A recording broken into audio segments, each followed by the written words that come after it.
Coming up on this week's edition of KQ2 Sports Central. Week 4 of football tonight is in the books. We take a look back at some of the best plays of the week. Plus, some area high school baseball players getting some national recognition in the rankings. Well, more on that coming up. And a former Mid-Buchanan and Mo West track and field standout chasing her dream of becoming the next American Ninja Warrior. Stay tuned.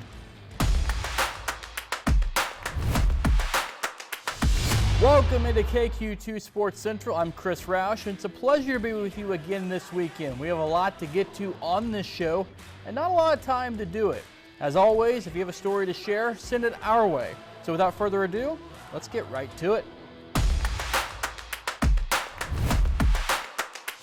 Well, it's hard to believe that we're almost halfway through the high school football regular season. Week 4 now in the books. Some battle of the unbeatens. Good conference games, of course. Here's a look back at Week 4.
So let's take a look at Week 5 of the regular season. 4 of the 5 city schools on the road. St. Joe Christian, the lone home game in the city next Friday night.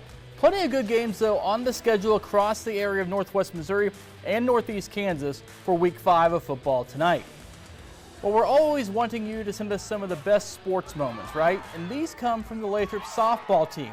Check out this double play, started by J.C. Casnavoid, who goes up and makes a great grab to start the double play. Terrific double play there for the Mules. And then Kinsey Keith smokes a 3-run home run for the Mules in their game against Maysville. Some great moments for these high school softball players down at Lathrop.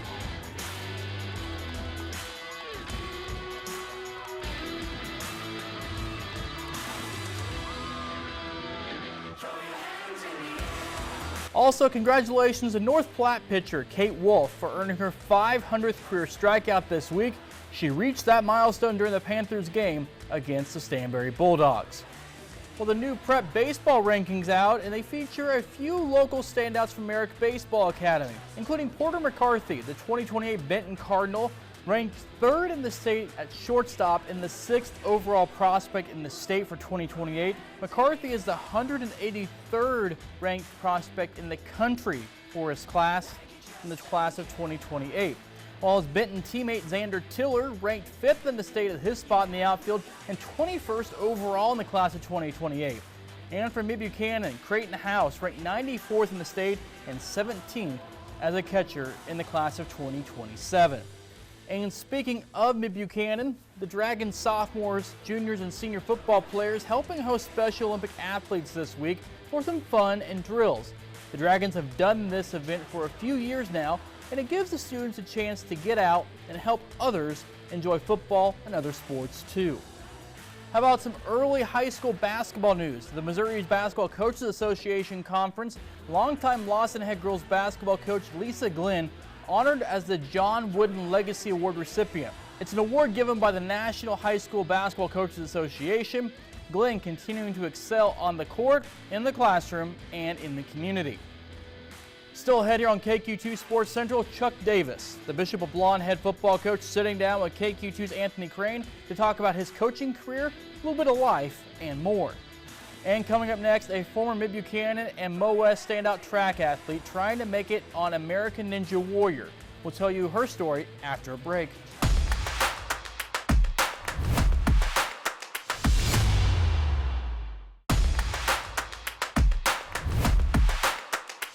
Welcome back to KQ2 Sports Central. We roll on here, and this next story probably can be relatable to a family member, yourself maybe, a friend, or someone you might just know. Bailey Gilbert has long dreamed to be an American Ninja Warrior, and despite not being selected this summer, her story is still very powerful as she continues to chase her dream. Hi, my name's Bailey Gilbert, and I'm 24 years old from St. Joseph, Missouri. May have started my childhood in silence, but I'm ready to make some serious noise on American Ninja Warrior. Let's go. Bailey was always very bright, but very silent. Dear second grade me, you just found out you're autistic. The world didn't quite understand her. She actually struggled to express herself. And right now, that might feel confusing, or maybe you don't fully understand what that means yet. But I want you to know something really important. You're not broken. You're different, yes, and that's more than okay. It's a gift. There will be moments that feel lonely. You'll get made fun of for twirling your head for hours or spinning in circles when your body's trying to express something your mouth can't yet say. Some kids won't understand why you stay quiet when the room feels way too loud, and sometimes neither will you. Communication was very tough for her, actually. Even getting her to talk or to look up when she was responding to a question very rarely happened. Please remember you are learning to speak your own language first, and one day you'll teach others how to listen. You won't always struggle this much. Over time, you'll start to find your way, sometimes in small steps and sometimes in big leaps. You'll discover how movement helps you express what words can't. You'll become strong, focused, and fierce. You'll fall in love with Kelsey Ballerini music. You'll master sports that once seemed impossible.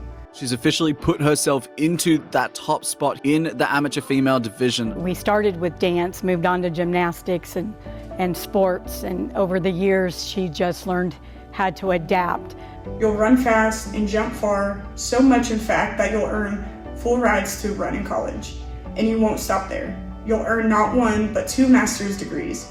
You'll become a coach, mentor, role model. Bailey makes sure that kids are allowed to fail. They're allowed to not do their best all the time, and make sure that they know that it's okay to fall as long as they get back up and try again.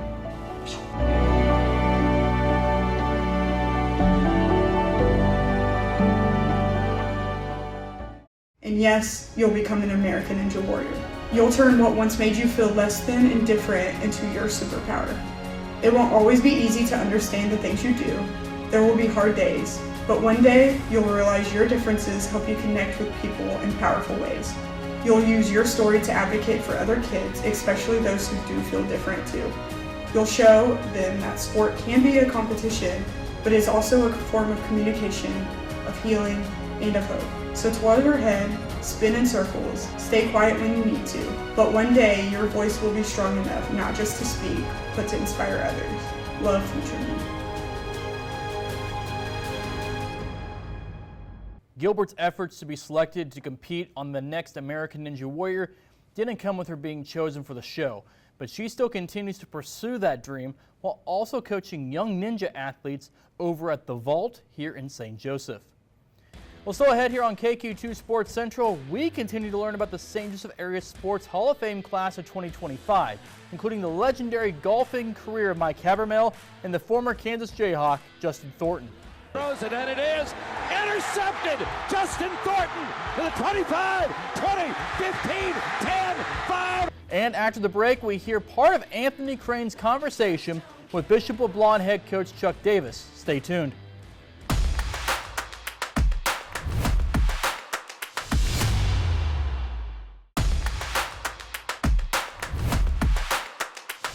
So along with KQ2 Sports Central being new this fall, we've also rolled out the KQ2 Sports Podcast. And on this week's episode of the show, Anthony Crane sitting down with Bishop LeBlond head coach Chuck Davis. Take a look.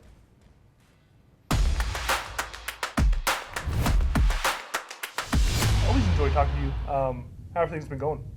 Been going well. We had 3 really physical opponents to start the year, so luckily we're relatively healthy right now getting through this tough beginning stretch of our season, but got a lot of new guys on each side of the ball that are expected to play a lot of snaps now, and they've been progressing nicely and learning a lot, so our record's not what we want it to be at the moment, but I think that these growing pains will be helpful down the stretch in the long run.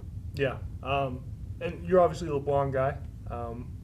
What has that experience been like for you, going back to your alma mater and coaching there? It's been awesome. I graduated there in 2008, and my brother was 10 years younger than me, and I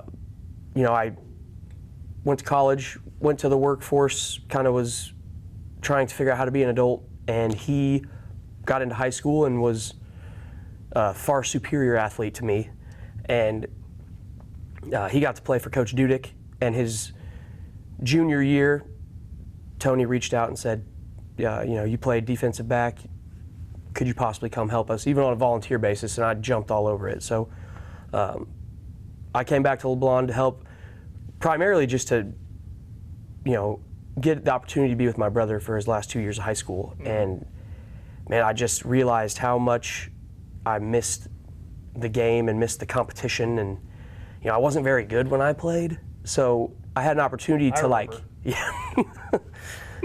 we played Benton once or twice, but I had the opportunity to do something that I could actually improve at. And so it was cool for me to kind of be able to be like the chess master rather than the pawn who, try as I might, never really had it. So coming back was awesome. I got a good opportunity to work under Coach Dudek, and then when we went to 8-man and he retired, I stayed on staff for a year. Well, and before we get to that, because I'm always curious where the learning starts, because as a coach, as much as you may know about football, I'm sure there's things you're not great at, or not great, not as knowledgeable at. Maybe it's teaching a quarterback how to throw the ball, or teaching a lineman how to block. Because as you said, you're a defensive back. Right. So when you get there and you start coaching, what is that experience like for you as far as the learning process of all of that? So when I got there, I worked with the defensive backs when I was a volunteer, and then when I came on full time as like a stipend coach, I was still primarily with the defensive backs and helped a little bit with linebackers, and would work with the defensive coordinator in a little bit of play design, blitz game. They kept it relatively simple, probably because they had simpletons like me on that side of the ball. But when we went to 8-man, it was really baptism by fire. The coach that came in was an offensive coach and asked me to be the defensive coordinator, and I had never seen an 8-man football game. So I came to him with questions like, what kind of front do you want to play? I've seen 3 different ways. What coverages do you like? And the answer was always whatever you like. Do what fits you. And so I had to really get to studying. I called a lot of people. Coach Dudek's phone, he probably had me blocked by the end of it because... Well, especially 8-man, man, that's tough to coach defense in 8-man. It is. The scores are high because defense is really hard, and it's hard to play defense with an even number of players. We talk all the time. If it was 7 or 9 man football, it'd be a different story, but 8 is a tricky number. Well, coming up later in the show, we go back into the KQ2 archives, and this time we take a look at the legendary impact the late, great Nan Carter had on so many female athletes across our area. And coming up next, we take a look at 2 more St. Joseph Area Sports Hall of Fame Class of 2025 inductees, golf legend Mike Habermel and former Kansas Jayhawk Justin Thornton.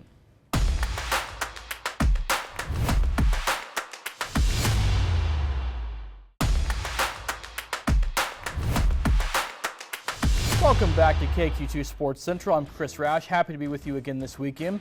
We continue to highlight and honor the St. Joseph Area Sports Hall of Fame Class of 2025. And this weekend, we highlight a man that has crafted, molded, and created the St. Joseph golf scene that you see here today, Mike Habermel.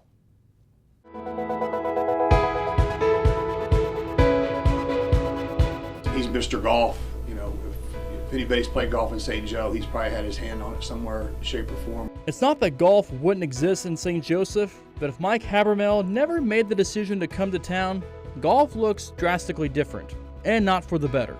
Being with him for 4 years at Missouri Western was a blessing. That obviously made me better, and to this day, we still do the same thing. 40 years of mentoring in St. Joseph, Habermel, the head golf professional at Fairview St. Joseph Country Club, and he also created a junior golf program and coached Missouri Western's men's squad with a NCAA Division II West regional title in 1997.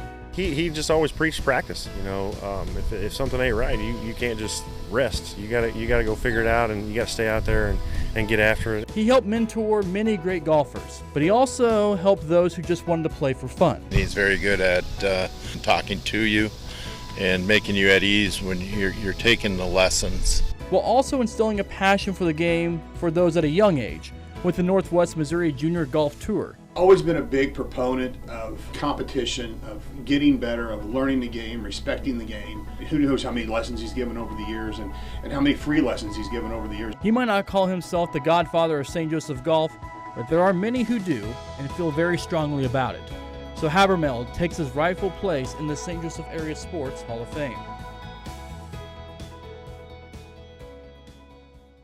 From legend Mike Habermel to a Central High School and Kansas Jayhawk great, Justin Thornton. The former Jayhawks defensive back made a name for himself on the gridiron, and for that, he's also a member of the class of 2025.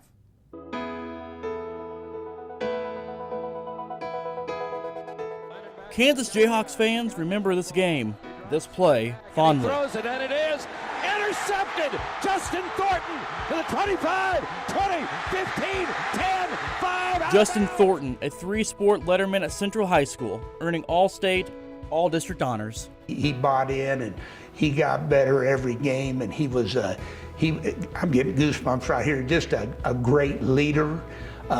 He had fun every day. Thornton choosing to go the football route in college. After redshirting his freshman season, he made sure he stayed on the field the next 4 years, playing in 49 games, including 3 bowl game wins. When I think of JT, I think of all those qualities of what we really hope as coaches and parents and grandparents is that people live a fulfilling life. Following his college career, he signed with the Steelers. Sometimes you see kids, they have just this constant trajectory of forward growth like that, and that's not what it's like in the real world for most people. And Justin had these periods, and I think he could look back and go, yeah, man, there was a time it was pretty tough. But I think sometimes the tough times are what make you appreciate the really good time. And now Thornton taking his place in the St. Joseph Area Sports Hall of Fame. And for Justin Thornton, his 5th of the year, first and goal, KU.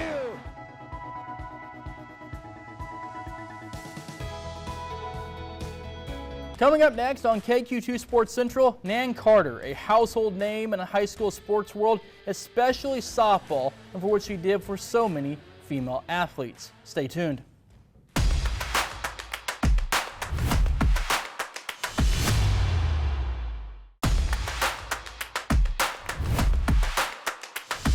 Welcome back to KQ2 Sports Central, and as we wrap up this week's show, we go back into the archives to tell a story about Nan Carter, the late great coach, mentor to so many female athletes across several generations, especially with softball, but not just in softball. Take a look. It's an assortment of memorabilia that would rival the most hardcore collector, but the biggest difference is all these were earned. Andrew County native Nanetta Carter pioneered women's sports around the area starting in Bethany, and that came before Title IX. When we went before the school board the first time on this basketball, it was, you could tell they didn't really want to do it. In fact, they only got to play 4 games that first year. So, in 1961, the South Harrison teacher put an ad in the paper to start a softball team. They didn't know anything about it. Ball, we just had to start from scratch. Well, I knew a little bit. Under Carter's coaching, the team grew as well as their win total. In 1966, her team won a Missouri State Championship and then came back the next year to run the table. Over the next 10 years, Carter's teams would capture 5 state crowns, prompting the construction of the Field of Dreams-esque Turner Field in front of the Carter residence. 78 on, played a lot of games. We even had league games here. We were very, and the field was very busy. Kind of going downhill now because we don't have anyone to play, and the last 2 years we haven't been able to play. And even though she's gone a while without her fix, she won't be coming down anytime soon. I could get high just the thrill of getting to play, to step on the field and to play. What better thing there is than to get up there and swing a bat. Carter usually swings for the fences, but when it's all said and done, she'll settle for a single. I hope I made a little difference in a few lives, and I hope that somewhere I helped someone a little bit. Andrew Tops, KQ2, your hometown sports. Carter passed away just a few years ago, but before her passing, she was inducted into the St. Joseph Baseball Hall of Fame by the St. Joe Mustangs, and the Mustangs even inviting her out to throw out a first pitch with some of her former players by her side. That will do it for this week's edition of KQ2 Sports Central. Thank you so much again for joining us this week. And again, if you have a story, send it our way. We want to share it, and we'll share it right here on KQ2 Sports Central. I'm Chris Roush, and until next time, thank you so much for watching, and thank you to everyone who makes the show possible. This is KQ2 Sports Central.